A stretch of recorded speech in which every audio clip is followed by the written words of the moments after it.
Hola, buen día. Buenos días. Luis, todos tienen este link, ¿no? Sí, Déjenme copiarlo a...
Bueno, hasta eso vamos a seguir comenzando la clase porque hay que avanzar, ¿no? Como yo les dije en la clase pasada, hay que cubrir un determinado programa y ahora tenemos menos tiempo que en antes, ¿no? ya.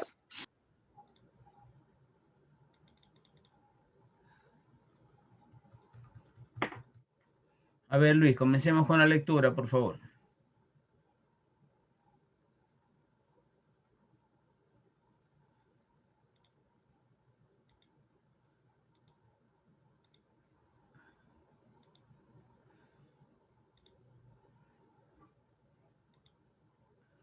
Sí se ve, ¿no? Luis, Sí, profe. ya.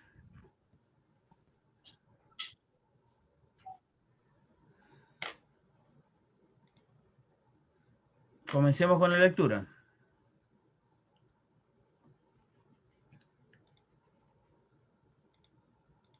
Donde dice reseña de historia de industria. Sí, ahí.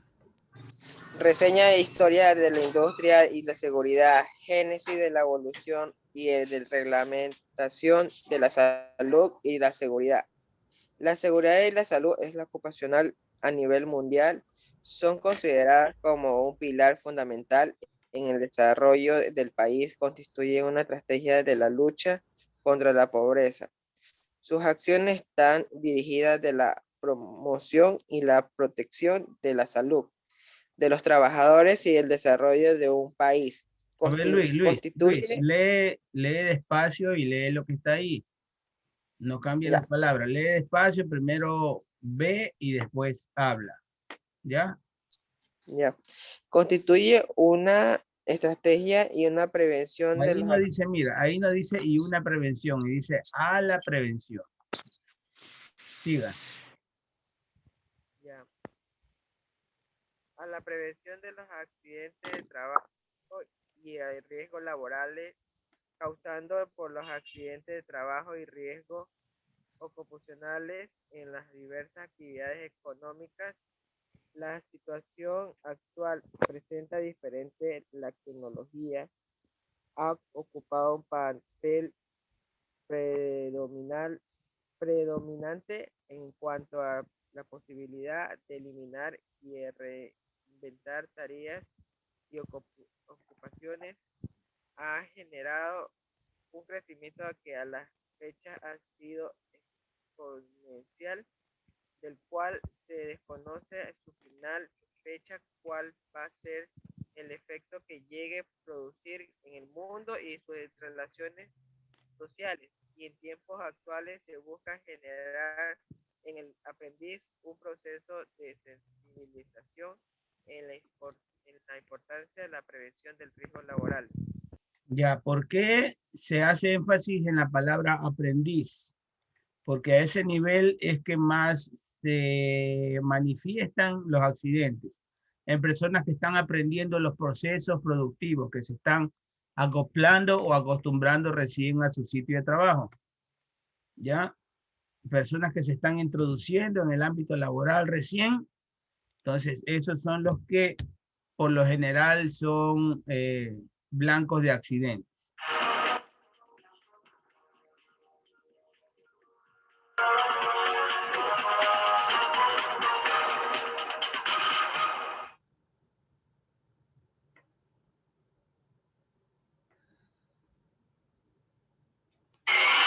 ¿Cómo se inicia esta historia?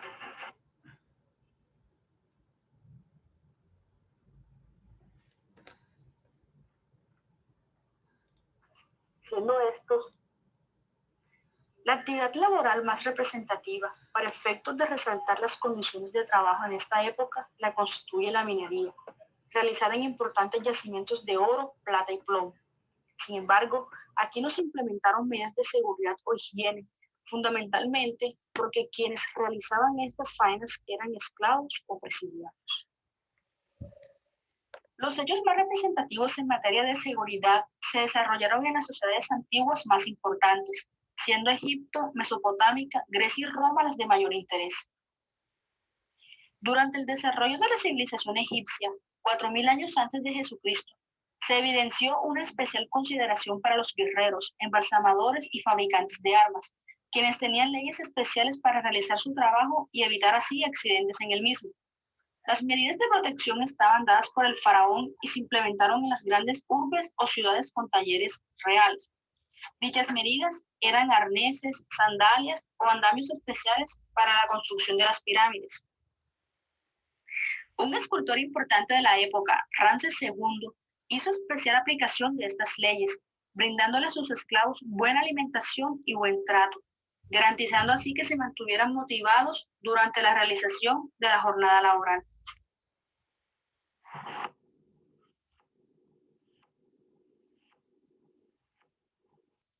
Mesopotamia, 2000 años antes de Jesucristo. En el transcurso de esta civilización hubo mayor interés en la aplicación de la salud ocupacional. Los accidentes registrados en las labores económicas eran indemnizados y se castigaba con rigor al culpable de dicha situación. La calidad de la indemnización o el rigor del castigo estaba establecido en el Código de Hammurabi, creado en el año 2100 antes de Jesucristo. Este código unificaba la ley de los pueblos babilonios, mostrando sus deberes y derechos en la sociedad.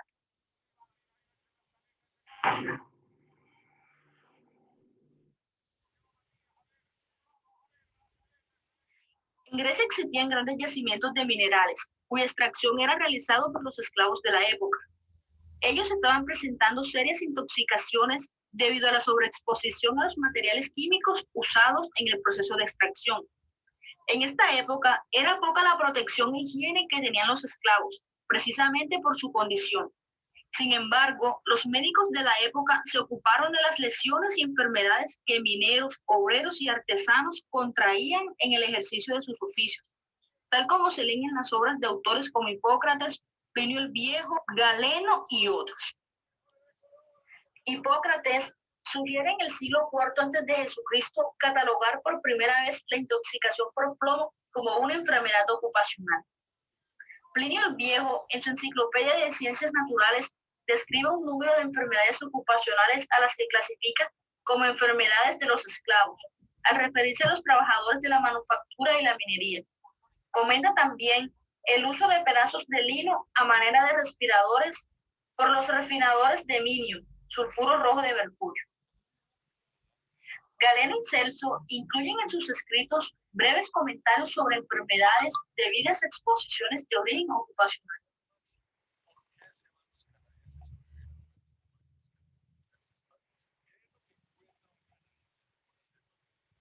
Roma no aportó mucho en el aspecto de la salud ocupacional por ser un estado en el cual el trabajo fue hecho exclusivamente por esclavos. Sin embargo, legisló en relación con la salud pública en beneficio de sus ciudadanos, protegiéndolos y tomando medidas contra las plagas y enfermedades que afectaban a las urbes.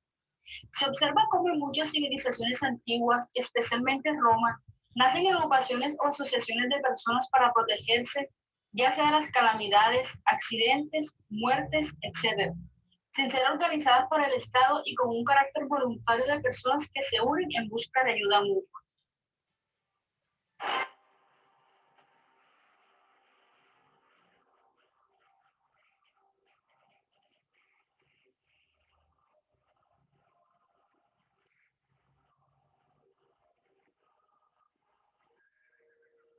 Época en donde se forman los estados y recae sobre estos la absoluta responsabilidad de proteger al ciudadano, circunstancia que posteriormente fundamentó el nacimiento de la salud pública. Los avances en materia de seguridad y salud ocupacional fueron reconocimientos hechos para autores como creó las órdenes hospitalarias como normas en la regulación de los servicios médicos prestados a la sociedad. Las corporaciones de oficio consagraban en sus estatutos una serie de medidas que procuraban proteger a los trabajadores accidentados. Promulgó en el año 645 los edictos del Rodario, lo cual era una serie de normas legislativas destinadas a proteger de los accidentes de trabajo a los obreros de la construcción. Posteriormente, hacia el siglo XVI, cuando la mortalidad por enfermedades pulmonares no se registraba, pero se tenían indicios de que eran causadas por silicosis, tuberculosis y la exposición al mineral radioactivo. Se publican entonces las investigaciones de autores como, en el año 1556, escribe la red metálica, reconocimiento que la aspiración de algunas partículas producían asma y ulceraciones en los pulmones. Describe cómo en algunas zonas mineras, en los montes Cárpatos, las mujeres llegaban a casarse hasta 7 veces por la corta duración de la vida de sus maridos, debido a las inclemencias del trabajo. En el año 1560 publicó una obra titulada La tisis y otras enfermedades de los mineros, donde describió varias neumonicosis y se dice que posiblemente él mismo murió a causa de una de ellas, debido a que durante su infancia trabajó por más de 15 años en una mina. Finalmente, Avicena escribió el Canon de la Medicina, basado en el razonamiento, donde trata desde la definición de medicina y su campo de acción hasta dosificación y preparación de remedios. Su preocupación era la protección de la salud del ser humano, en especial la de los trabajadores.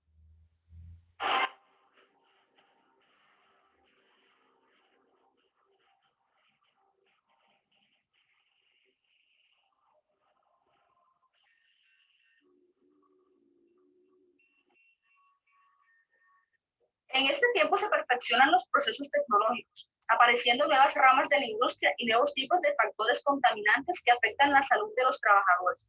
También se dignifica el trabajo expresado por la revolución industrial, y en países como Inglaterra se presentan adelantos en seguridad industrial, implementándose, entre otras medidas, las visitas a los centros de trabajo por funcionarios del Estado, denominados hasta entonces inspectores.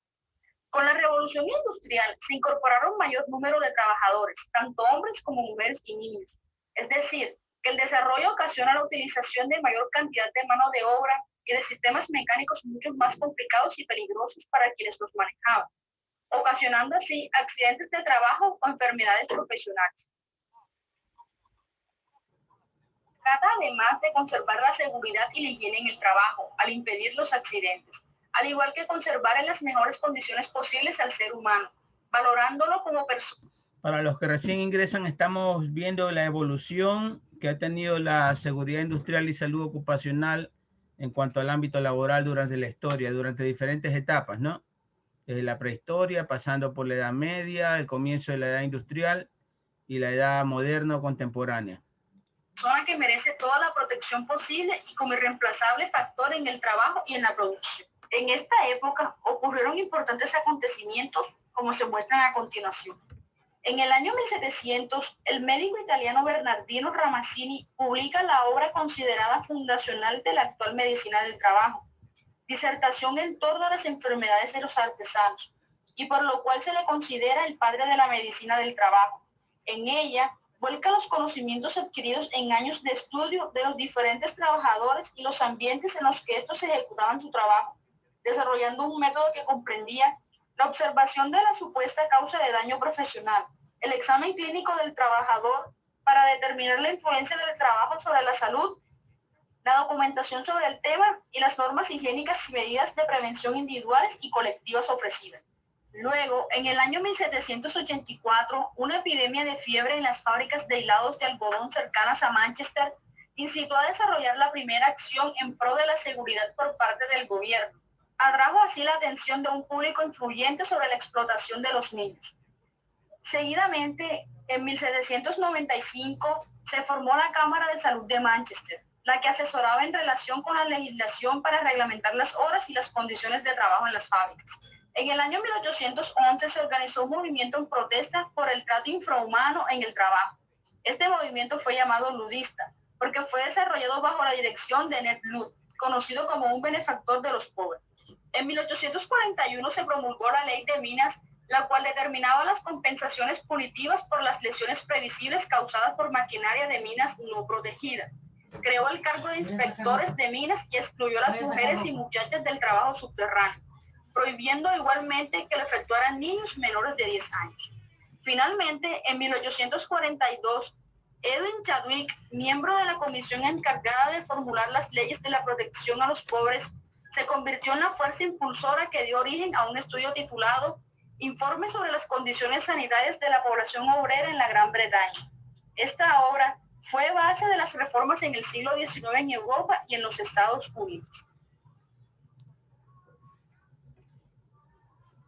En Europa, uno de los principales acontecimientos que dieron un gran paso en cuanto a la seguridad laboral fue lo acontecido en Chicago en el año 1888, el 1 de mayo específicamente, que se declaró Día del Trabajador en la mayoría de los países del mundo, porque se hizo una huelga general, ¿no? No solo pidiendo por un poco de justicia laboral, sino que la raíz de todo fue el exceso de la explotación y la falta de implementación de medidas de seguridad industrial, porque era casi seguro que un trabajador, debido al cansancio de más de 12 horas de trabajo, pierda concentración y que se accidente, ¿no? Y que tenga por lo menos un conato de accidente. Pero lo más seguro era que se accidente, a veces hasta con causas de fatalidad. Entonces, recuerden, el 1 de mayo se dio principalmente no por bueno, además de que los sueldos, los salarios no alcanzaban, también por razones de seguridad industrial. En 1877 se votó una ley que obligaba a resguardar toda maquinaria peligrosa. Seguidamente, en 1898 se realizaron importantes esfuerzos para establecer la responsabilidad económica del empresario por los accidentes laborales. En la Edad Moderna, no solo se mostró interés por el aspecto legal asociado a la realización de los trabajos, sino también al lado técnico, experimentando así sensibles avances. Así, los ferrocarriles, que habían sido los más afectados por los accidentes, adoptaron el freno de aire y el enganche automático antes de terminar el siglo XIX. En la primera mitad del siglo XX, esta misma área asociada a la siderúrgica comenzaron a poner en práctica los primeros programas sistemáticos de seguridad a gran escala. En 1906, importantes magnates de la industria realizan aportes significativos al área de la seguridad industrial. Es muestra de ello que el empresario Elbert Gary, presidente de la United Steel Corporation, indica que sus empresas filiales procuren al máximo llevar a cabo esfuerzos cuantos sean posibles para evitar que sus trabajadores sufran lesiones. Hacia 1911 se aprobó en el estado de Wisconsin, Estados Unidos, la primera ley que plasmaba la obligación de indemnizar al trabajador. A partir de entonces se promulgaron leyes similares. En este mismo año, la AISEC lanzó la consigna de convocar un Congreso de Seguridad Industrial. El resultado de este llamamiento fue el primer Congreso. Como ustedes están escuchando, la mayoría de las mejoras en cuanto a seguridad industrial y conquistas laborales en cuanto a seguridad industrial se ha dado en los Estados Unidos. Ya hablamos de Wisconsin del año 1911. Bueno, y esto ha dado a raíz a que los sindicatos en Estados Unidos sean bastante fuertes. Allá le dicen la union, a cada estamento, a cada ramo laboral le dicen la unión. ¿Ya? La unión es aquel sindicato general, por ejemplo, de los transportistas, o sea, de los camioneros, que es uno de los más fuertes en Estados Unidos. La unión o el sindicato general del sector médico, de las enfermeras, ¿ya? La Unión de los Trabajadores de la Construcción, exigen fuertes cantidades de dinero a sus asociados, pero asimismo, supongamos, se les lleva un 10% de su sueldo, supongamos de $3.000 se le lleva 300, ese es el nivel de sueldos allá en Estados Unidos, pero por esos $300 mensuales ese sindicato tiene una fortaleza tal que le ofrece muchos beneficios, mucho cuidado, mucho respaldo a sus trabajadores. Y le ofrece también una jubilación bien ostentosa, ¿no? Nada que ver con la de aquí. Allá hablamos de jubilaciones por encima de los $300.000, mientras aquí duramente llegamos a los 40 por 40 años de servicio. Entonces es como siquiera 10 veces más, ¿no? Congreso de Seguridad Cooperativa, celebrado en Milwaukee en 1902, en el que se acordó traer al año siguiente una nueva reunión en la ciudad de Nueva York. De esta segunda conferencia surgió el Consejo Nacional de Seguridad Industrial. Poco después cambió el nombre por el de Consejo Nacional de Seguridad, ampliándose sus objetivos para hacerlos extensivos a todos los aspectos implicados en la preservación de accidentes. Hacia 1918 aparece la primera escuela, Harvard, quien es la que se encarga de otorgar un diploma en higiene industrial. En 1919, la medicina hace un aporte significativo a la medicina del trabajo, por lo cual aparece la Organización Internacional del Trabajo, quien aúna la acción de gobiernos, empleadores y trabajadores de los países miembros con el... ¿Dónde se creó entonces la primera carrera a nivel superior de seguridad e higiene industrial? ¿Alguien que conteste? En Harvard. Bueno, en la Universidad de Harvard, ¿no? Incluso antes de que se cree la OIT, la Organización Internacional del Trabajo, que es el ente rector de las normas de seguridad y trato a los trabajadores a nivel mundial, la OIT. El objetivo de impulsar la justicia social y mejorar las condiciones de vida y de trabajo en el mundo. En la década del 20 comienza a introducirse en Argentina el consultorio de fábrica, encontrando en Salta los antecedentes del primero de ellos a manos de una empresa privada. Luego, en 1934, se fundó la Sociedad Argentina de la Medicina, del Deporte y del Trabajo.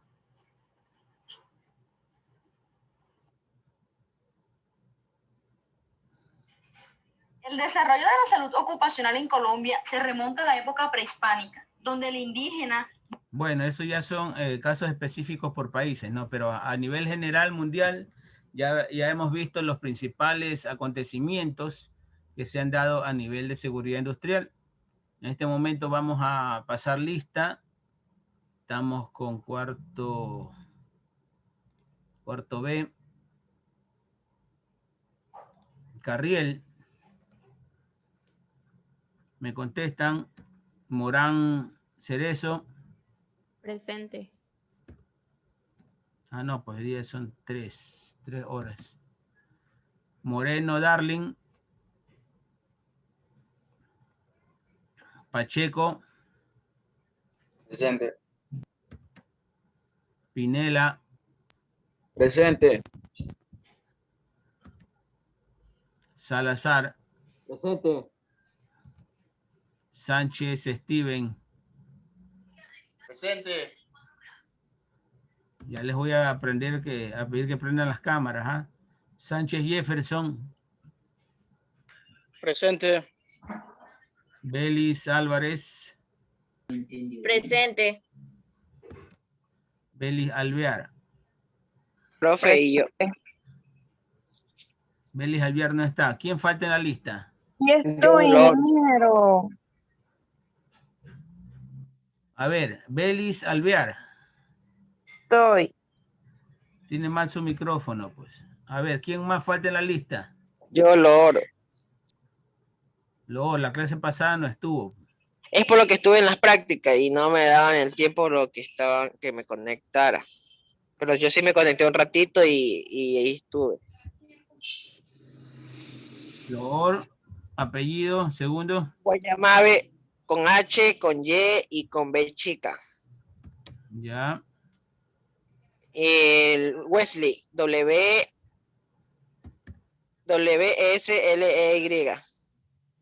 Wesley, Luis, correo, Lord Guayamabe, w@gmail.com.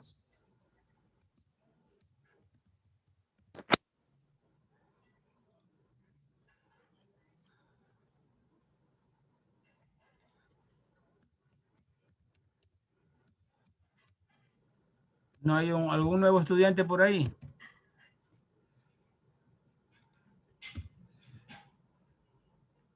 ¿No va a salir nadie nuevo? Profe, Dígame. no me puso la asistencia recién, lo que pasa es que tuve problemas con el internet, sí, ingresé. No me puso. ¿Quién es usted? De Moreno Darre. No le puse porque no contestó, pues. Es que tuve problemas con el internet, o sea, estaba adentro, pero me botó el Zoom. No contestó, pues. No es que yo no le puse la asistencia. Usted no contestó. Y para los que no contestan, bueno, es como que no están, pues. A ver, prendan sus cámaras, por favor. Lord Guayamabe, hoy.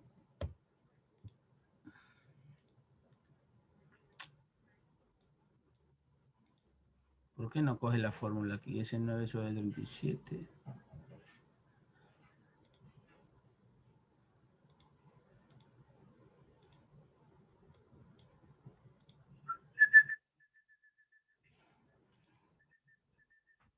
Sus cámaras.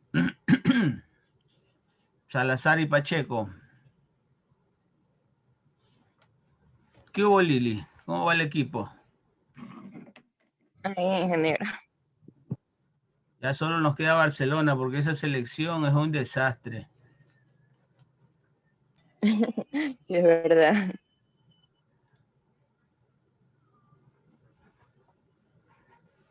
Los ñaños se van a quedar pegados ahí.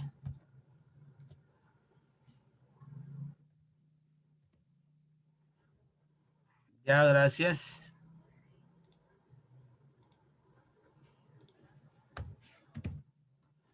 Ah.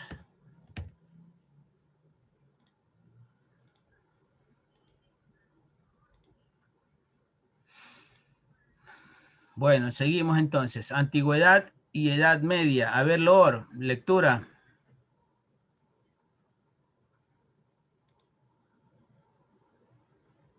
Antigüedad y Edad Media. Los esclavos jugaban un rol importante en las actividades productivas del mundo antiguo, pues eran ellos quienes realizaban las labores más arduas y ¿Cómo que arduas? ¿Dónde está la tilde en U ahí?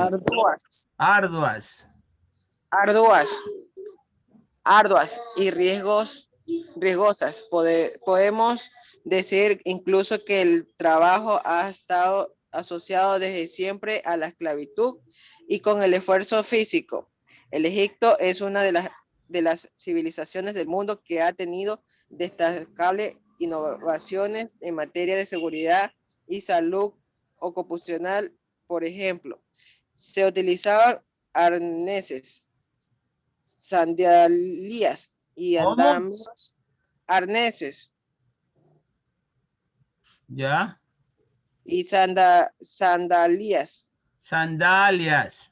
Sandalias y andamios como implementos de seguridad. Dichos dispositivos eran los utilizados por los esclavos que se dedicaban a construir las pirámides y en fines que adoraban la urbe egipcia. ¿Cómo que adoraban? Ay, esa lectura. Les voy a bajar puntos por no leer, ¿ah?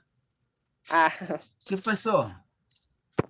La época de importantes avances para los trabajadores en Grecia tuvo lugar entre los siglos 4 y 6 a.C., donde la construcción de la gran Acrópolis se desarrolló en el trabajo diferenciado. Los mayores aportes sobre medicina ocupacional en Grecia se dieron en el campo del trabajo de minas y el de las enfermedades por intoxicación. Punto seguido, hay que hacer una para de 2 segundos. El padre de la medicina, Hipócrates, de 460 a 370 a.C., escribió un tratado sobre las enfermedades de los mineros, a quienes recomendaba tomar baños higiénicos para evitar la saturación de plomo. ¿Ya? Entonces, Hipócrates es el primero que dio alguna recomendación sobre seguridad industrial, ya que los trabajadores de las minas de plomo se saturaban con ese polvo, con ese metal, y él recomendó que se bañen más seguido. Evolución. Vamos a ver a quién pescó. A ver, Pacheco. Así quiero que lean. ¿Sí escucharon, no? Pacheco. Sí, veo. Lectura. Evolución. Sí, señor. Aristóteles, filósofo y naturalista griego, también intervino en la salud ocupacional de su época, pues estudió ciertas deformaciones físicas producidas por las actividades ocupacionales, planteando la necesidad de su prevención. También investigó las enfermedades producidas por intoxicaciones con plomo. En Roma, la A ver, y los toxicidad... años, aquí se dice del año 62 al 113 después de Cristo, acá decía del año 384 al 322 antes de Cristo. Siga. En Roma, la toxicidad por mercurio fue descrita por Plinio y Galeno. Hicieron referencia a los peligros del manejo del azufre y el zinc y enunció varias normas prevencionistas para los trabajadores de minas de plomo y mercurio. Por ejemplo, recomendó a los mineros uso de respiradores fabricados con la vejiga de animales, siendo Roma la cuna del derecho y la jurisprudencia, además de las leyes de conducta y de protección de los bienes privados. También se tomaron medidas legales sobre la salubridad, como la instalación de baños públicos y de protección para los trabajadores. Correcto. Miren la palabra aquí, Galeno. Galeno fue un médico romano, ¿no? De esa época. Entonces, por eso que le dicen a los doctores los galenos, ¿no? De vez en cuando. A ver, sigamos. Sigo. ¿Sí? Ya.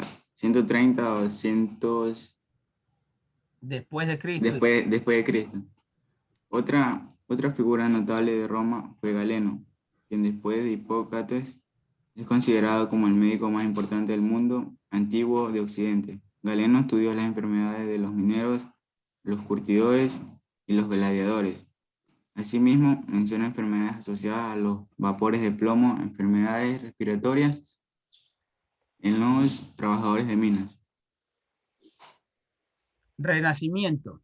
En Francia se fundan las primeras universidades en el siglo X y también surgen las primeras leyes que protegen a los trabajadores.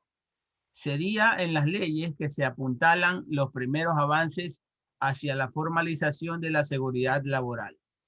Del año 1413 a 1417 se dictaminan las ordenanzas de Francia que velan por la seguridad de la clase trabajadora. Aquí tenemos la imagen de una universidad, la Universidad Internacional de Francia, en donde se originó este paso, ¿no?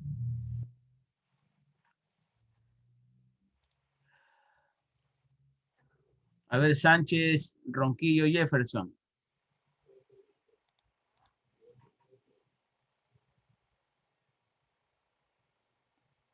Sánchez, Jefferson. Sí, ingeniero.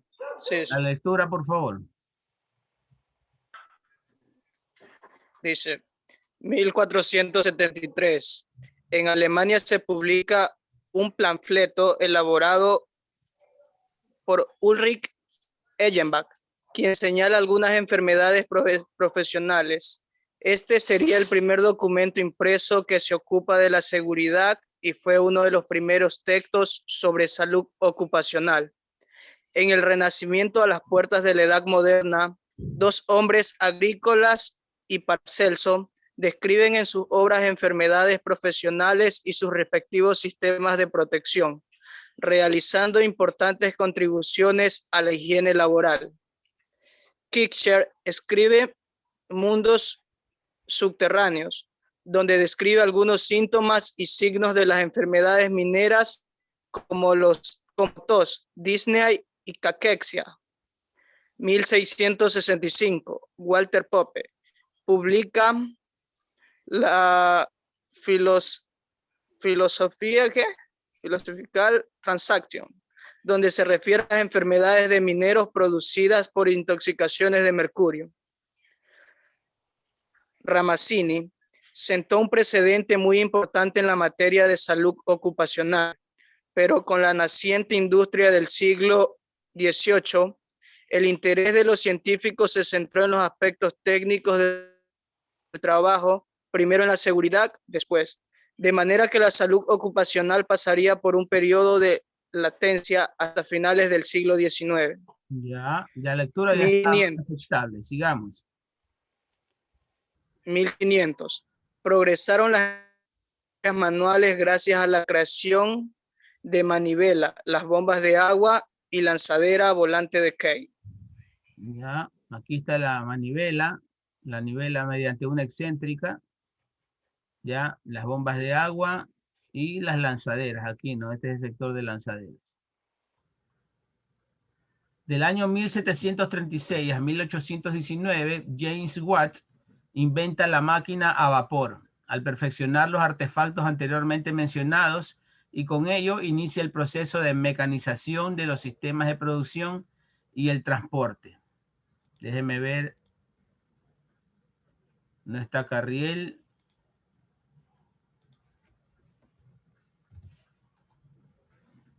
Pinela. Ok. Laboralmente, los oficios artesanales fueron reemplazados por la producción en serie. Los campesinos migrantes no recibieron el sueldo que esperaban, pero se veían obligados a trabajar en condiciones infrahumanas, porque no tenían otra opción. Con la cantidad de personas migrantes sobrepasa la capacidad de las ciudades. La densidad poblacional aumentó, y con ello condujo el asesinato y proliferan las enfermedades y las epidemias. Hacinamiento. Las condiciones de salud y seguridad eran mínimas. Una preguntita. Hemos escuchado mucho esta palabra hacinamiento, ¿no? Parecería una palabra elegante. Hacinamiento es el hecho de que las personas trabajen o vivan de manera demasiado apretada, ¿no? Casi uno encima de otro. Por eso de vez en cuando escuchan el término de hacinamiento carcelario, hacinamiento en las cárceles. Cuando en una celda tú metes demasiada gente, entonces esa gente está viviendo o está pasando hacinamiento. Correcto. Sigamos. Ok.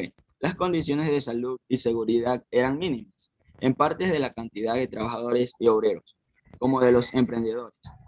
Las 2 3/4 partes de los obreros eran mujeres y niños que, además de ser explotados, no se les brindaban las condiciones de seguridad necesarias, de modo que muchos niños y mujeres sufrían lesiones, mutilares o bienes morían en accidentes trágicos y recurrentes. Debido a esta penosa situación, se comenzó a implementar leyes que protegían a los trabajadores. En 1778, en España, Carlos III dio el Edicto de Protección contra Accidentes. En 1802, el Parlamento Inglés de Reglamentación de Trabajos en Fábricas limita la jornada laboral y fija niveles mínimos para la higiene, la salud y la educación de trabajadores. En 1828, Robert Owens pone en marcha un programa para el mejoramiento ambiental, educacional y moral de los trabajadores. 2 años más tarde, Robert Baker propuso un médico debería hacer una visita diaria a las fábricas. En 1841 surge la ley de trabajo para los niños. Recién ley de trabajo para los niños en 1841. Hace más o menos 200 años, ¿no? Ahí se permitía que los niños trabajen. En 1844 aparecen leyes que protegen a las mujeres. En Manchester las máquinas operaban sin protección y no sería hasta 1877 que se ordenó colocar resguardos a las máquinas. Resguardos son las latas los cobertores, las protecciones que se le ponen a las máquinas, se les colocan o se le adaptan en los sectores más críticos, en los sectores más peligrosos que tiene una determinada máquina. Elementos en movimiento, elementos rotativos, donde se produzca electricidad, donde se produzca calor, chispas, todo eso. Esos son guardas o resguardos a las máquinas.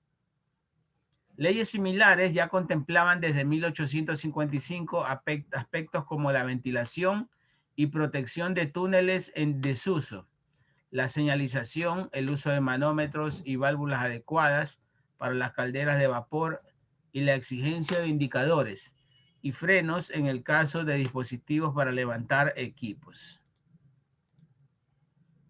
Odalis Bellis.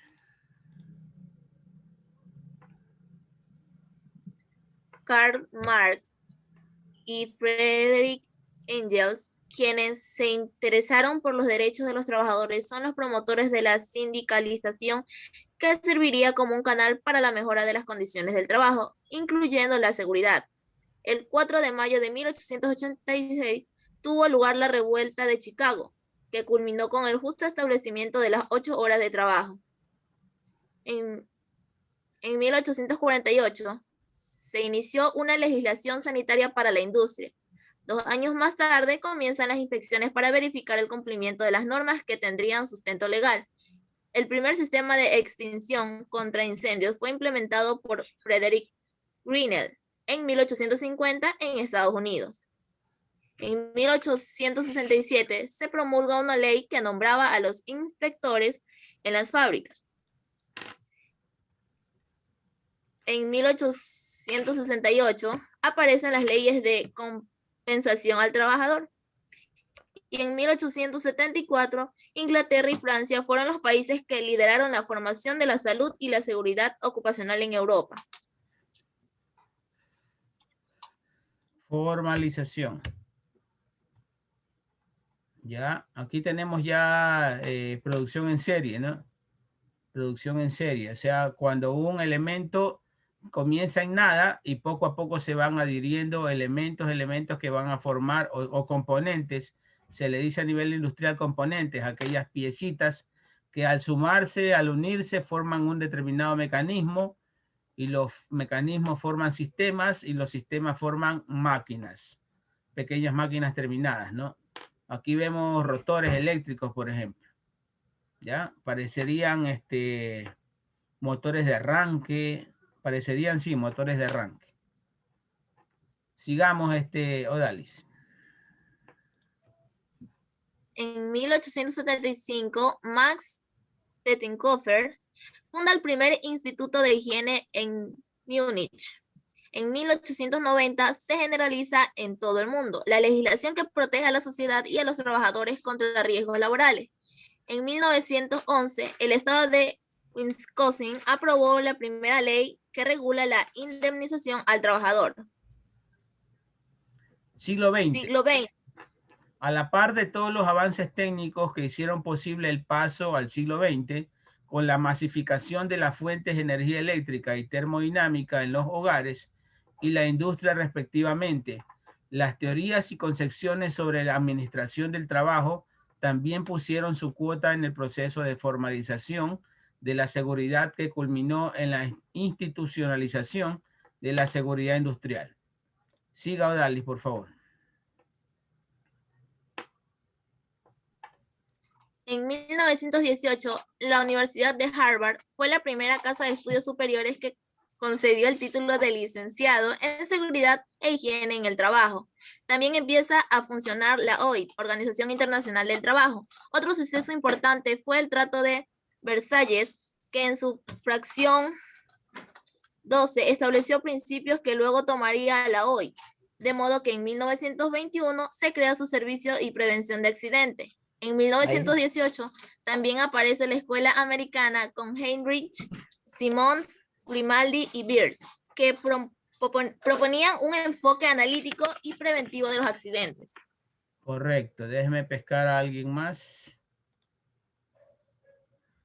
A ver. Belén, por favor.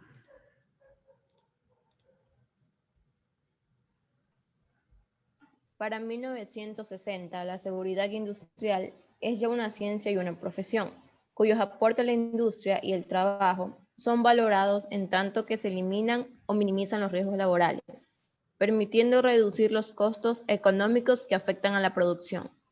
En la actualidad, la seguridad industrial viene generando gran interés de parte de los empresarios, trabajadores y políticos.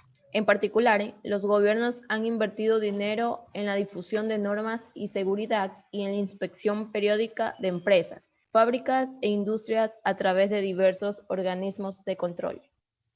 Ok, vamos a revisar este video que es relacionado al tema. Es bastante largo. En nombre de la Cámara Latinoamericana de Seguridad y Salud en el Trabajo, les damos nuestra cordial bienvenida a todas aquellas personas que están... Se lo dejo pendiente porque es una ponencia sacada de un congreso. ¿no? Entonces, esto es hablamos de la historia adaptación del puesto de trabajo. Y la historia de la seguridad ya la acabamos de leer. Seguimos, Belén.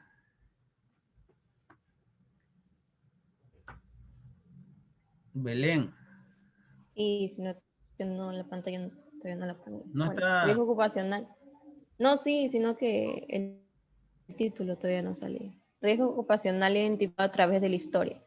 La seguridad en el trabajo y la higiene industrial son disciplinas de la prevención de riesgos laborales, cuyo objetivo es proteger la salud de los trabajadores de los riesgos derivados del trabajo. Podemos pensar que tanto la seguridad laboral como la higiene industrial son conceptos modernos que aparecen con la revolución industrial del pasado siglo y que están cobrando vigencia en la actualidad. Esto es así si nos restringimos a los conceptos modernos de seguridad e higiene integral. Sin embargo, ya en el Deuteronomio, Antiguo Testamento, capítulo 22, versículo 8, aparece lo que podemos denominar la primera recomendación o norma de seguridad. Cuando edifiques casa nueva, harás prétil a tu terrado, para que no eches culpa de sangre sobre tu casa, si de él cayere alguno. En otra época más próxima, En otra época más próxima, nos encontramos un edicto de Carlos III, fechado el 13 de diciembre de 1778, en el cual ordena a los jueces de la corte que investiguen los accidentes que se producen en los albañiles, que prestan servicio en las obras tanto sea de la corte como privadas, dando el gran número de accidentes. Dado el gran número de accidentes. Sigamos. Si nos referimos a la higiene industrial, ya Platón y Plutarco describen las enfermedades que sufren los trabajadores de las minas, sobre todo las de extracción de azufre. Posteriormente, Hipócrates y Galeno estudian y describen la patología del plomo. En el periodo de desarrollo industrial, posterior a la posguerra, primaba sobre todo la productividad. No obstante, lo anterior, ya se publicaba alguna legislación y reglamentos que fundaban algunos principios de seguridad, sobre todo en actividades mineras. Todos tenemos una idea clara de lo que significan la seguridad y la higiene. Sin embargo, con objeto de tener el mismo concepto, vamos a definir cada una de estas disciplinas. Correcto. Gracias.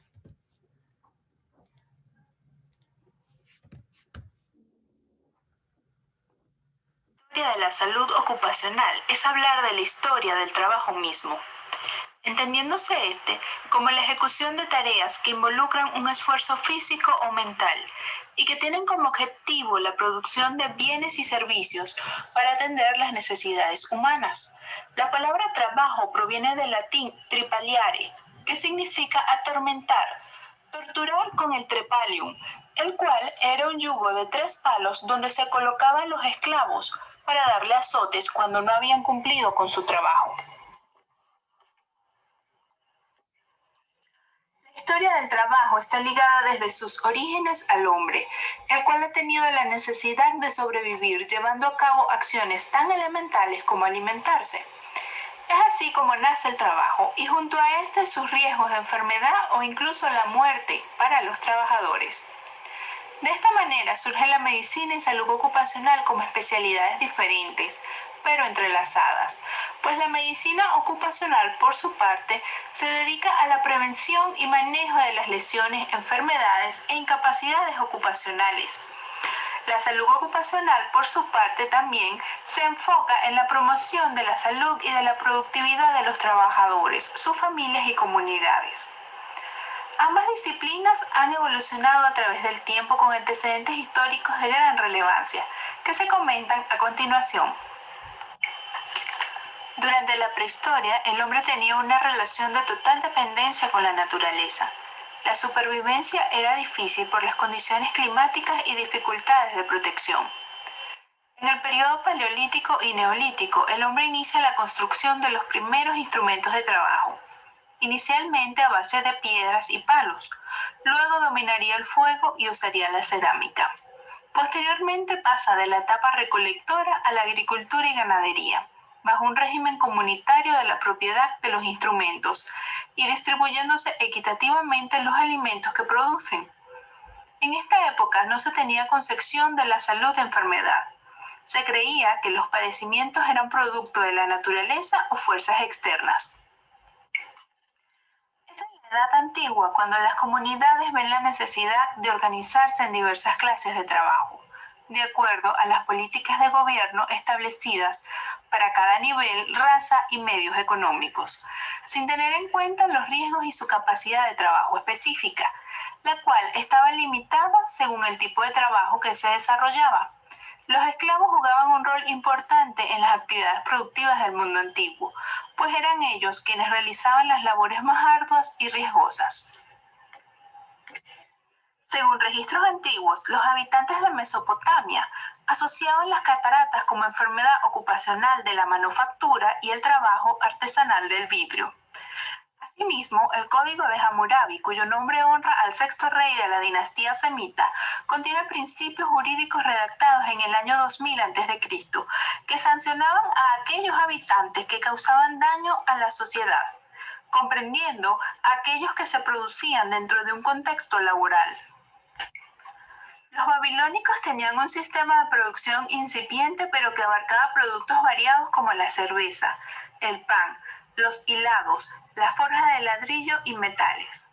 Además del código de Hammurabi, existían otros códigos como el Ur-Nammu, el Lipik Ishtar o las leyes de Shuma, que contenían normas sobre el control sanitario, el trabajo y la compra y venta de esclavos.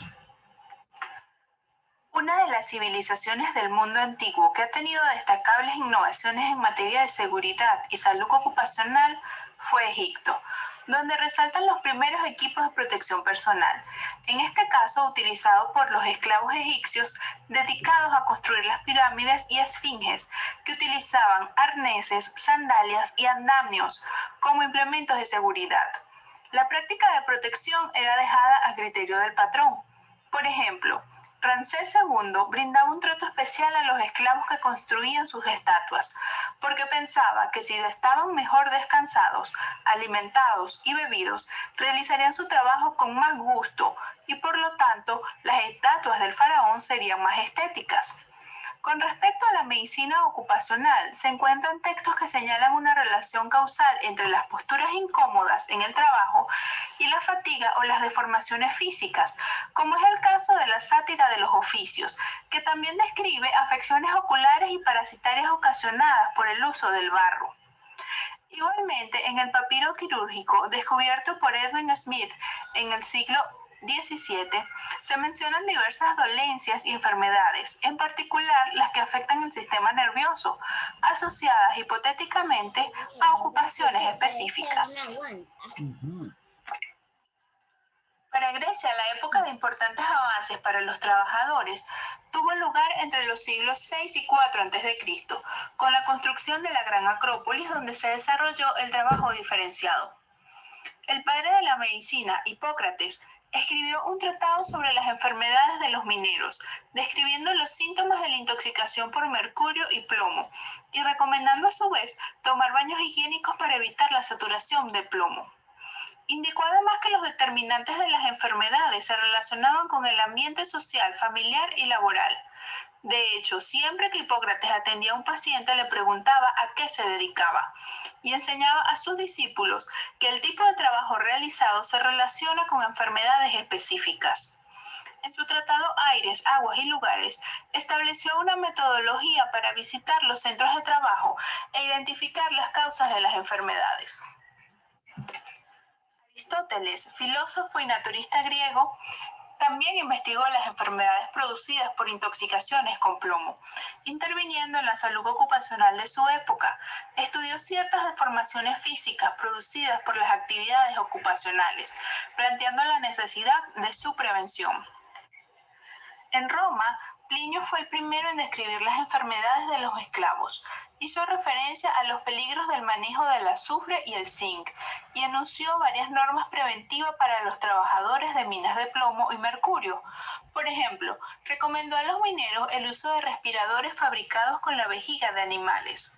De esta manera, siendo Roma la cuna del derecho y la jurisprudencia, se tomaron medidas legales de protección para los trabajadores y sobre todo la salubridad, como la instalación de baños públicos. Otra figura notable en Roma fue Galeno, quien después de Hipócrates es considerado como el médico más importante del mundo antiguo en Occidente. Galeno estudió las enfermedades de los mineros, los curtidores y los gladiadores. Mencionó enfermedades asociadas por los vapores del plomo y las enfermedades respiratorias en los trabajadores de las minas. En la Edad Media fue muy poco el desarrollo de la medicina, debido a que solo se daba salud a los afiliados y la religión dominó sobre cualquier forma de manifestación intelectual del hombre.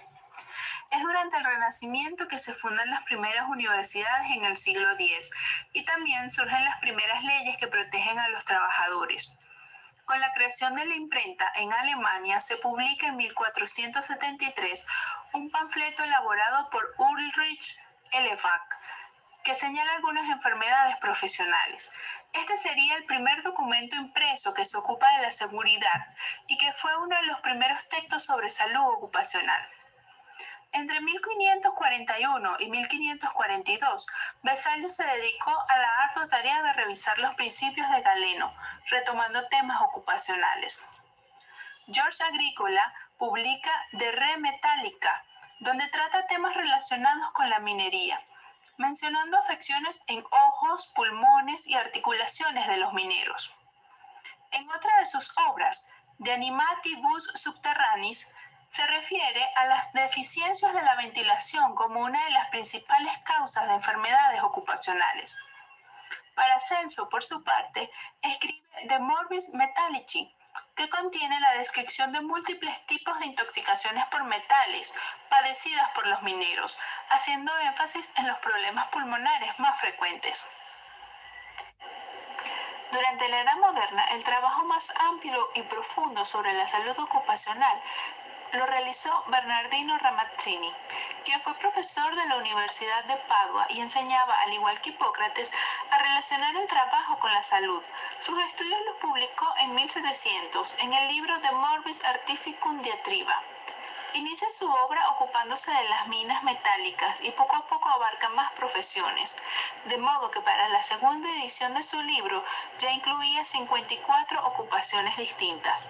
Solo en 1839, Tancred de Planche realiza una labor semejante, al recoger descripción médica de más de 1000 casos de intoxicaciones, que aparecen en su libro Traité de Maladie du Plombeau sur Durmis. Pero es con Ramazzini que inicia formalmente la medicina ocupacional. Ya De Morbis Artificum Diatriba le valió ser considerado como el padre de la salud ocupacional. Sin embargo, no puede dejar de mencionarse algunas notables contribuciones en la Edad Moderna, como los de Gruber, que analiza las enfermedades de los marinos. Porcio y Secreta hacen lo propio con las enfermedades de los soldados. Estudia las enfermedades de los abogados. Kircher, Poe y Escolapi enfocan en los mineros, y Walter publica sobre intoxicaciones con mercurio, igualmente en mineros. Friedrich Hoffmann resalta porque analizó la intoxicación plúmbica, y Pott estudió el carcinoma de escroto asociado a trabajadores desollinadores. Con la revolución industrial, las condiciones de salud y seguridad eran mínimas, en parte por la cantidad de trabajadores, pero principalmente por la carencia de una cultura de seguridad eficiente, tanto de parte de los trabajadores y obreros como los empleadores. En 1871, por ejemplo, el 50% de los trabajadores moría antes de cumplir 20 años de edad. En 1931, Heinrich publica el libro Prevención de Accidentes Laborales, lo que le valdría la titularidad de ser considerado padre de la seguridad industrial. Realizó además miles de estudios y análisis de accidentes proponiendo, dentro de un enfoque preventivo, que cada 100 accidentes, 98 pudieran haber sido previstos. En 1908, el inglés Thomas Oliver describe ocupaciones peligrosas y enfermedades propias de los oficios, permitiendo que la medicina laboral se difundiera por todo el mundo.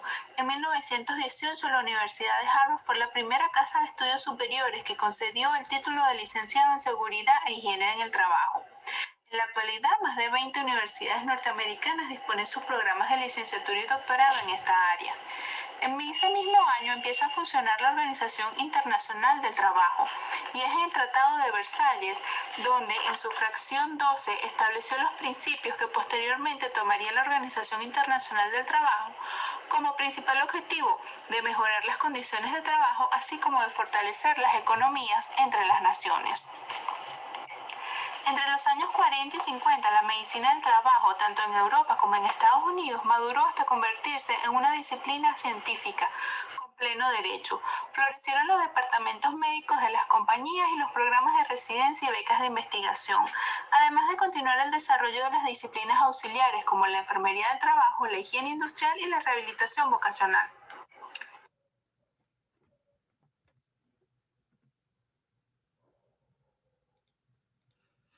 Bien, entonces, ahí está ese video que corrobora lo que habíamos conversado acerca de la historia de la seguridad y prevención de riesgos laborales. Seguimos con Lilibet Vélez.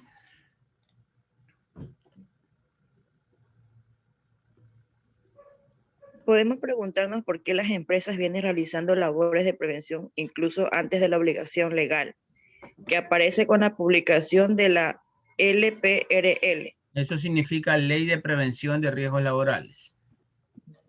Existen varias razones por las que más motivan a las empresas para realizar labores preventivas. Son principalmente las razones económicas y el cumplimiento de las leyes, las que presentan un mayor peso específico. Se entienden como riesgo laboral a los peligros existentes en una profesión y tarea profesional concreta, así como el entorno o lugar de trabajo, susceptibles de originar accidentes o cualquier tipo de siniestro que puedan provocar algún daño o problema de salud, tanto físico como psicológico. La mejor forma de evitar los riesgos laborales es a través de su prevención mediante la implementación de un sistema de gestión y seguridad en el trabajo, cuyos requisitos se encuentran en el establecimiento por las normas OHSAS 18001. El riesgo laboral. OSAS 18001 es una norma aplicada hasta el año 2020. Ya hoy por hoy manejamos la norma ISO 45001 en cuanto a seguridad, gestión de seguridad en el trabajo. Las OSAS, como quien dice, ya fueron reemplazadas o actualizadas, ¿no? Entonces han tenido una evolución, ¿no? Han tenido una evolución desde de las OSAS hasta las normas ISO. Sigamos, Lili, gracias. Sigamos. El riesgo laboral se denomina grave e inmediatamente cuando la posibilidad de que se materialice en un accidente de trabajo es alta y las consecuencias presumiblemente severas o importantes. La prevención de riesgos laboral consiste en un conjunto de medidas y actividades que se realizan en las empresas para detectar la situación de riesgo e implementar las medidas necesarias para eliminarlas o minimizar sus efectos. Se trata también de un conjunto de técnicas orientadas a reconocer, evaluar y controlar los riesgos ambientales que puedan ocasionar accidentes y o enfermedades profesionales. Estas medidas pueden ser de muchos tipos informaciones y concienciaciones de los trabajadores. Dotaciones de equipos de prevención individual, mejoras de las infraestructuras y entornos de trabajo o medidas para evitar el estrés o el caso laboral. Monbich. La prevención laboral requiere también analizar y evaluar medidamente un conjunto de técnicas, las modificaciones mecánicas, físicas, químicas, biológicas, psiquímicas, social, etcétera, que se producen en el medio laboral, con el fin de determinar que un grado positivo o negativo afecten a la salud del trabajador. Ya, entonces se puede mejorar el ambiente laboral de algunas maneras, ¿no? Por ejemplo, con capacitación y concientización, con dotación de equipos de protección individual o EPPs, mejora de infraestructuras y entornos de trabajo, o sea, colocar aires acondicionados, tomas de aire, tomas de ingresos de luz, provocar temperaturas más cómodas, menos ruido, menos contaminación por dióxido de carbono, ¿ya? Y también tomar medidas para evitar el estrés y el acoso laboral, ¿no? Todas esas básicamente mejoran el ambiente laboral. Hay muchas otras, ¿no? Pero ya requieren de una medición, de un procedimiento.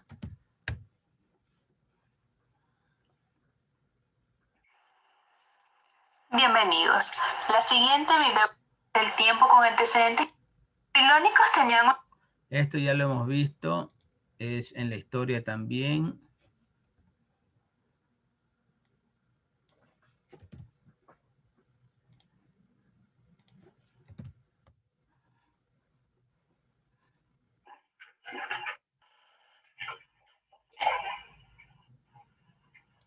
Estas son obligaciones del trabajador. Ya lo vamos a ver dónde lo colocamos. Vamos a pintarlo con rojo y ya lo vamos a resaltar. Legislación laboral en el Ecuador. Desde mucho tiempo atrás, los derechos humanos han atropellado mucho la historia del trabajo del Ecuador.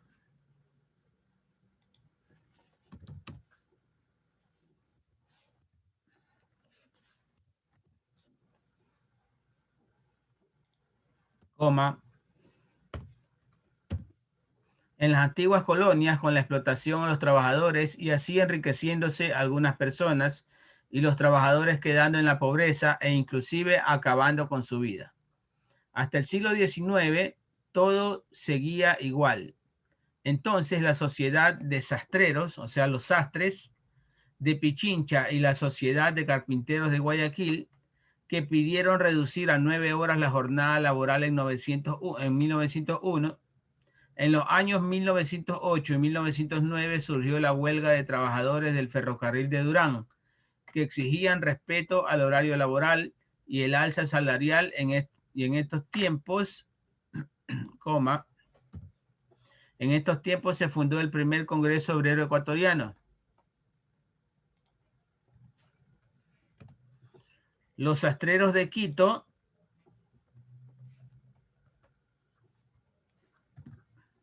salieron a reclamar a los dueños de las industrias mejoras de sueldo en 1917. ¿Si han escuchado ustedes la novela de Cruces sobre el agua alguna vez en su historia estudiantil?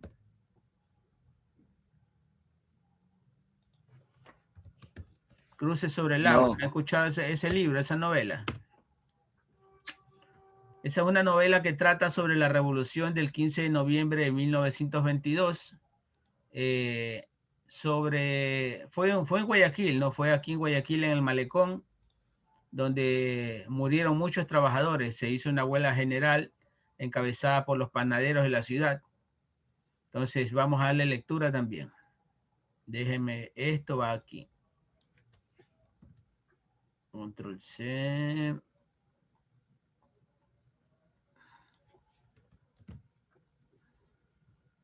Deje borrarlo de acá. El 15 de noviembre de 1922 es una fecha dolorosa para la historia de la organización sindical en Ecuador. En un contexto del incremento del coste de la vida y la inestabilidad política, obreros guayaquileños llamaron a reclamar por mejoras salariales. Sin embargo, este hecho terminó con la vida de 1.000 personas en manos de la fuerza pública. En haciendas de la sierra también se produjeron sucesivos levantamientos, donde el principal reclamo eran las precarias condiciones, las precarias condiciones de trabajo para indígenas y campesinos. El 13 de julio de 1925, por el fortalecimiento de los trabajadores, se creó por primera vez el Ministerio del Trabajo. Después, los años siguientes, las centrales obreras, esto fue clave para los cambios laborales y también la organización social.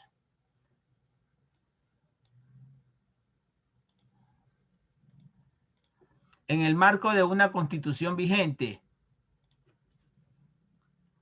que tiene importantes avances en materia de derechos y en el contexto de la reforma al Código de Trabajo, la Organización de los Trabajadores continúa su trabajo con una agenda social y política para conseguir mejoras en la vida de los trabajadores ecuatorianos. Aquí tenemos una foto del año 1930 más o menos, de la Junta de Recuperación del Consejo Cantonal ¿de dónde?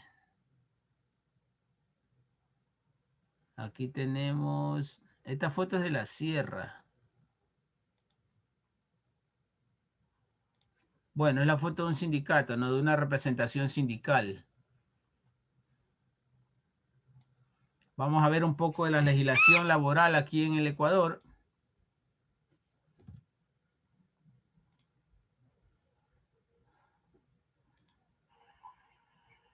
Qué gusto saludarles, ¿cómo estamos?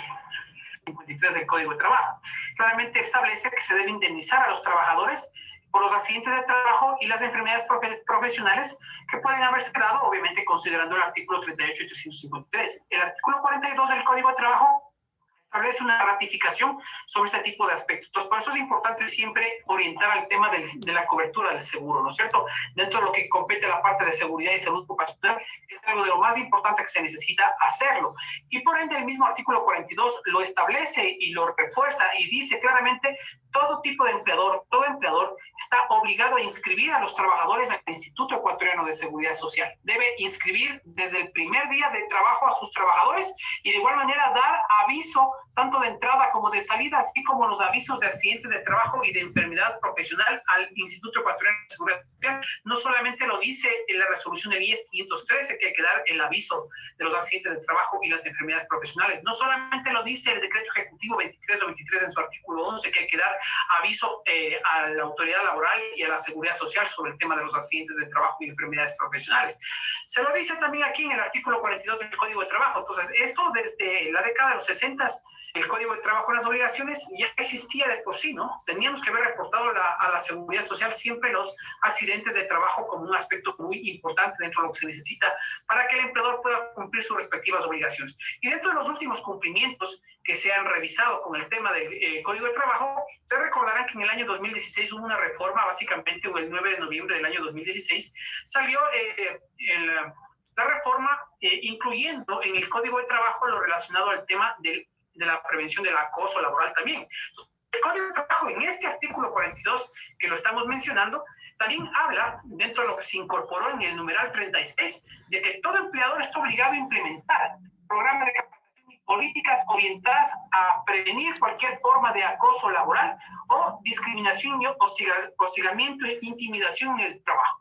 Y de igual manera, ¿no? le es prohibido al empleador, de igual manera, conforme el artículo 44 del Código de Trabajo, de igual manera generar actos de acoso, ¿no? Claro que hay que entender esos aspectos de acoso laboral, que hay criterios, ¿no? A veces se confunde el tema de la exigencia de trabajo con acoso laboral. Entonces, ese tipo de aspectos sí es importante aclarar que es acoso y por eso es importante la capacitación en las organizaciones, ¿no?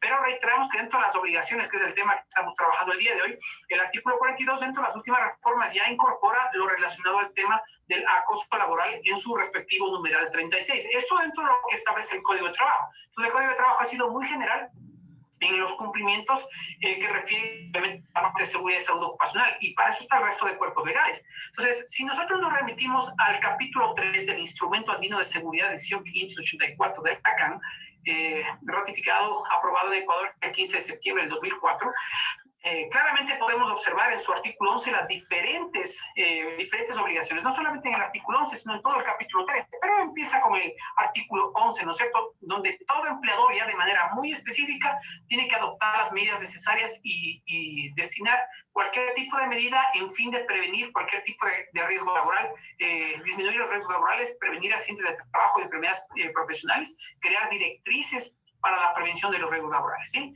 Entonces, si ustedes han leído el artículo 11 de la decisión 584 de la CAN, dentro del capítulo 3, toda organización y todo empleador, aquí no nos habla de 1 a 10 o de 10 o más, aquí establece de manera general, todo empleador debe formular una política de seguridad.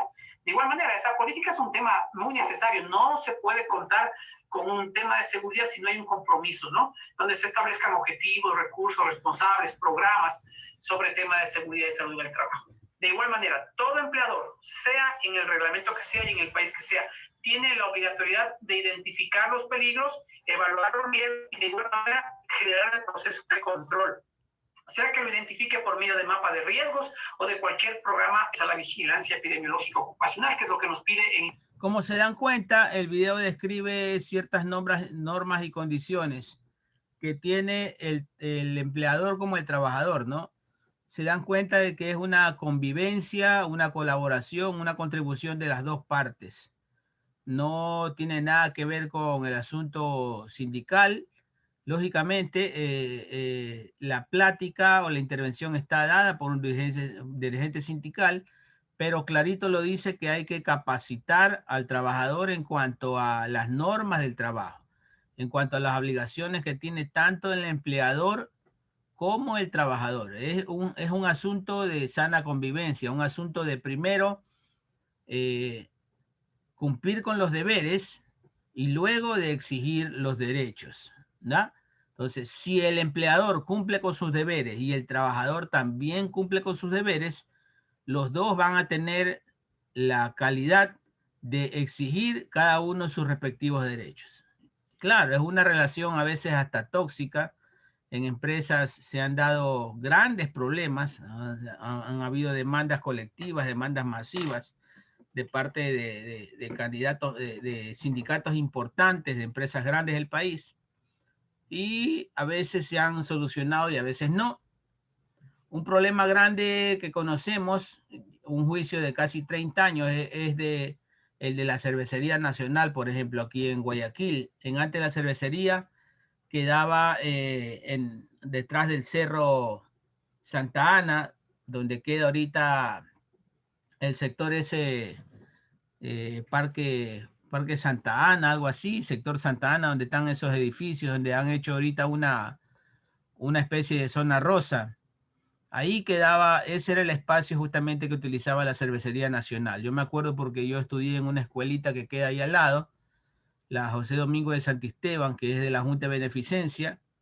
Entonces, por esa época, por el año 80 más o menos, 80, 81, yo escuchaba las revueltas, pues no, de los trabajadores, los tiros, las patrullas, los policías. Entonces, bien claro tengo la película de esa pelea sindical. Y esa pelea sindical todavía está pendiente de solución. Ya los trabajadores han fallecido, los dueños anteriores vendieron a los nuevos propietarios de la cervecería, ya ha pasado de mano como 3 o 4 veces esa cervecería, dueños diferentes. Pero cuando uno compra una empresa, la compra con beneficios y también la compra con problemas, ¿no? Y aquel que compre una empresa con problemas, con casos legales pendientes, bueno, tiene que hacerse cargo del problema. ¿Correcto? Vamos acá. A ver hasta dónde avanzamos. Estamos con... Ya leyeron todos, pues. Vamos con la segunda ronda. El derecho laboral es el resultado de una serie de factores nacionales e internacionales que influyeron directamente o indirectamente en el desarrollo del derecho laboral ecuatoriano. A los factores internos tenemos el desarrollo industrial de los obreros para exigir sus derechos. La primera ley obrera establece que todo trabajador no será obligado a trabajar más de 8 horas diarias. El patrón no está obligado a pagar daños y perjuicios. La segunda ley establece la indemnización rehuida por accidentes de trabajo, entre accidentes de trabajo y enfermedad profesional. Regula la indemnización en los casos de incapacidad total, parcial y de muerte del trabajador. En el Código del Trabajo eliminan los esfuerzos de una generación que enarbola las ideas, los ideales humanistas de la transformación económica y social del mundo. Derecho laboral ecuatoriano, ya. Vamos a terminar hoy con este video.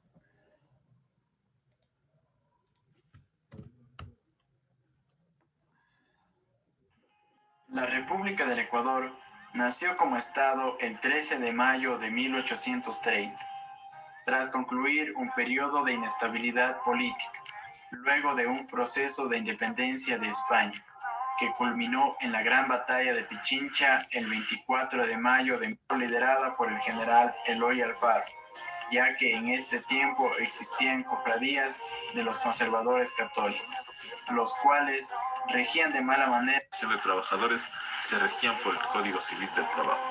La Constitución de 1929 fue la primera en reconocer los principios laborales y el primer Código de Trabajo se expidió en Ecuador en 1938. Alfaro se interesó por crear cajas de ahorro en beneficio de los trabajadores. Pero el alfarismo no hizo solo lo que pudo históricamente en materia de trabajadores rurales y urbanos. Se preocupó también, y por primera vez en la vida republicana ecuatoriana, de liberar a la mujer de las ataduras del pasado conservador y de su dependencia frente al hombre. Eloy Alfaro, además de impulsar la educación pública para niñas, abrió ciertas oficinas estatales para el trabajo femenino, como ocurrió en telégrafos y correos, así como en determinadas tareas de secretariado o ayudantías en la asistencia pública y en los ministerios. Incluso becó a varias mujeres, así por ejemplo, tan temprano como en julio de 1985, Eloy Alfaro becó a Aurelia Palmieri, para que en reconocimiento a sus sobresalientes estudios continuara desarrollándose en la educación superior. Se trató de una política que despertó serias resistencias sociales en un país nada acostumbrado a otorgar a la mujer un papel distinto al del hogar. La Revolución Juliana. El 9 de julio de 1925, un golpe de Estado protagonizado por la Liga Militar derrocó al presidente Gonzalo Córdoba y lo sustituyó por una junta de gobierno integrada por 7 miembros. Con ello, se inició la Revolución Juliana, de enorme trascendencia para el país. La severa crisis económica, el agotamiento del Estado liberal, el declive del bipartidismo liberal conservador, el despertar del movimiento obrero, un ambiente internacional de avance de la conciencia social, sobre todo fue una reacción contra las poderosas oligarquías, particularmente la bancaria, que hasta ese momento eran los emisores de billetes, controlando el régimen monetario y eran prestamistas de los gobiernos. La Revolución Juliana comprendió 2 juntas provisionales. La primera junta, cuya alma fuera Luis Napoleón Dillon, impuso el interés nacional sobre los intereses empresariales privados, fiscalizó a los bancos, introdujo por primera vez el impuesto a la renta e incluso uno sobre las utilidades, creó el Ministerio de Bienestar Social y el de Trabajo, también la Caja de Pensiones, dictó leyes laborales. La legislación social protegió algo más a los trabajadores, de cuyas filas provinieron los muertos del 15 de noviembre de 1922, víctimas de la represión de las mismas oligarquías que resistieron a las transformaciones julianas. Después de la segunda junta, como presidente Isidro Ayora, se condujo a la creación de la nueva institucionalidad, el Banco Central, la Superintendencia de Bancos y la Contraloría. Los julianos afirmaron más la misión del Estado Social en el Ministerio de Prevención Social, la Caja de Pensiones, las direcciones de salud y leyes sobre contratos laborales, salarios, jornadas y sindicatos para trabajadores y sectores populares de todo el país, incluida Guayaquil, donde también se pronunciaron maestros, estudiantes y múltiples organizaciones apoyando las transformaciones julianas. La Revolución Juliana y sus gobiernos deben ser considerados los primeros en inscribirse dentro de la tendencia de la izquierda, la cual apenas nacía en el Ecuador de la época. Sus logros marcarían la vida nacional, al menos durante los siguientes 7 décadas. Primer Código Laboral del Ecuador. El primer Código Laboral del Ecuador fue expedido ya hace 76 años, el 5 de agosto de 1938. Previo a la expedición de este código ya existían algunas leyes que normaban el trabajo, como la Ley de la Policía de 1912 que normaba las actividades de los indígenas que trabajaban en las tierras, o como la denominada Semana Inglesa en donde se trabajaban 44 horas a la semana. En el gobierno de Alberto Enrique Gallo se creó una comisión presidida por el abogado Miguel Ángel Zambrano que logró la publicación del Código del Trabajo. Desde la década de los 40 en adelante se tomó en cuenta el pago de utilidades y de los sobresueldos, o los que hoy conocemos como décimos, se fijó el salario mínimo vital, entre otros. Pero sin duda, el principal logro, lo que más se ganó con este Código de Trabajo, fue la reducción de 44 horas laborables a la semana a 40 horas. Esto se dio apenas en 1980 durante la presidencia de Jaime Roldós, por una propuesta del diputado Carlos Julio Arrosemena. En los inicios de los 90 se produjo otra reforma amplia a través de la Ley 133. Allí se incluyeron los contratos eventuales, por destajo, ocasionales, entre otros. A finales de los 90 se incorporaron nuevas reformas relativas a la eliminación del llamado salario mínimo y extras. Así nació el salario básico unificado, en el cual se fusionaron el mínimo y los dineros que se pagaban como adicionales. En el Ecuador. Entre los primeros registros de organizaciones se pueden citar la conformación de la Sociedad de Sastres de Pichincha y la Sociedad de Carpinteros instalada en Guayaquil en el año 1896, que pedían reducir a 9 horas la jornada laboral. En noviembre de 1922 ocurrió un hecho que marca la historia de la organización sindical en el Ecuador.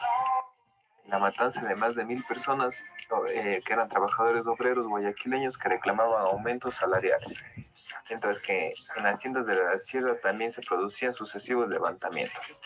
El fortalecimiento de la organización de los trabajadores dio como resultado la creación en 1925 por primera vez en Ecuador del Ministerio del Trabajo. En los años siguientes, dentro del movimiento sindical se fortaleció en una serie de centrales obreras de trabajadores que fueron claves, no solo para reivindicaciones laborales, sino que fueron un puntal de la organización social en Ecuador hasta finales de los 80. Desde entonces el movimiento sindical ha tenido que sobrevivir a un modelo económico contrario no solo a los derechos laborales, sino a una buena parte de los derechos humanos. En el marco de la Constitución vigente, que tiene importantes avances en materia de derechos, y en el contexto de la reforma al Código de Trabajo, la Organización de los Trabajadores continúa su trabajo con una agenda social y política para conseguir mejoras en la vida de los y las trabajadoras ecuatorianos. En el Ecuador, los partidos políticos, casi sin excepciones, perdieron su identidad ideológica y programática.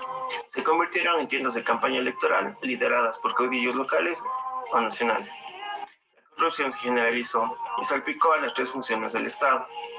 A espaldas de la ciudadanía, la clase política se apropió de lo público a favor de sus intereses particulares. Concentraron la riqueza en ciertos grupos y aumentaron la pobreza en todo el Ecuador. Esto provocó que más del 10% de la población emigrara a buscar trabajo en otros países. Frente a esta realidad, las organizaciones sociales se movilizaron para resistir y proponer caminos de una nueva gobernanza.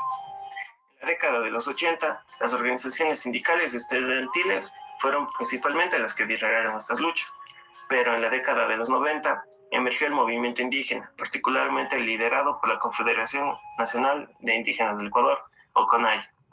Pero también surgieron otros movimientos sociales, como el de las mujeres, el de campesinos, el de ecologistas o el de GLBT.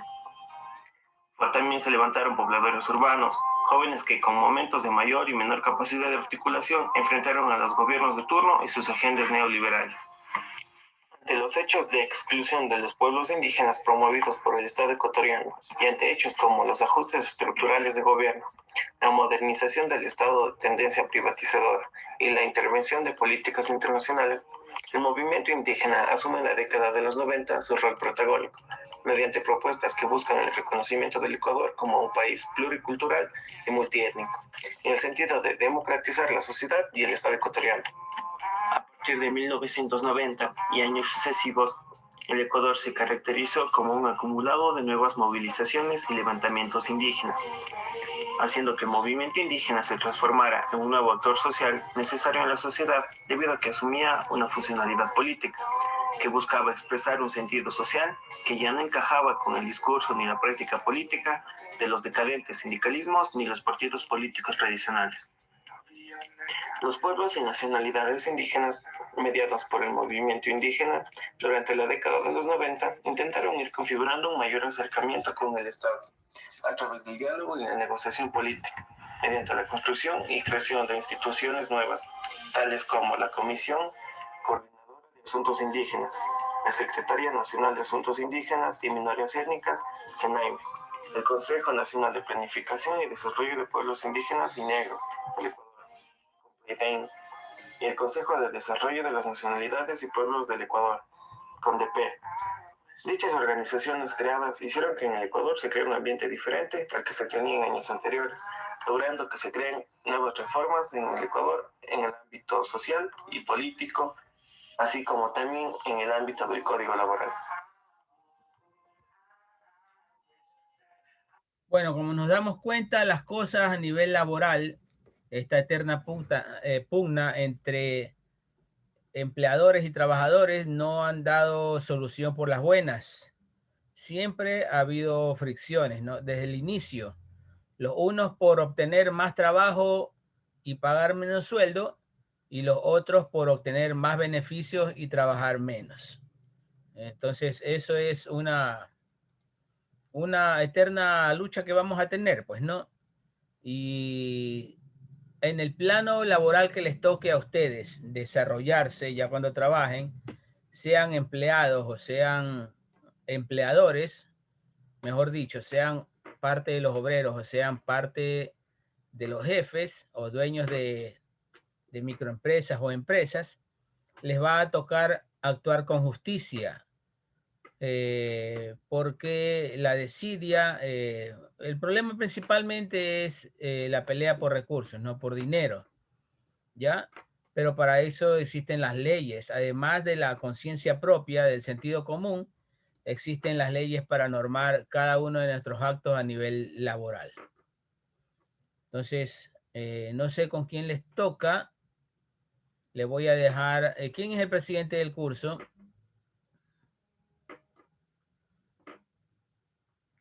Pregunto, ¿quién es el presidente o presidenta del curso? Nadie. Prendan su cámara, por favor.